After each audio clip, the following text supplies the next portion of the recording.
1 பேதுரு 2:24.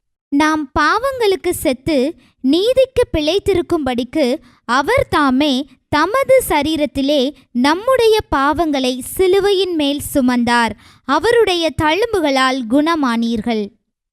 அவர் தாமே தமது சரீரத்திலே நம்முடைய பாவங்களை சிலுவையின் மேல் சுமந்தார். எத்தனை பேர் நம்புறோம்? எல்லாருமே நம்புறோம் இல்லையா? இதை நாம நம்பணும்னு சொன்னா அவருடைய தழும்புகளால் நீங்க என்ன செஞ்சிட்டீங்க? சுகமானீர்கள். இதையும் நாம என்ன செய்யணும்? நம்பணும்.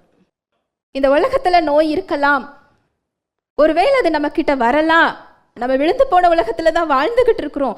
ஆனா அந்த நோய் நம்மிடத்தில் இருப்பதற்கு அதற்கு அதிகாரம் இல்லை. அதை மேற்கொள்ளக்கூடிய சுகம் என்ற ஜெயம் கொள்ளும் வாழ்வு நமக்கு கொடுக்கப்பட்டிருக்கு. ஹல்லேலூயா, பிரைஸ் தி லார்ட்.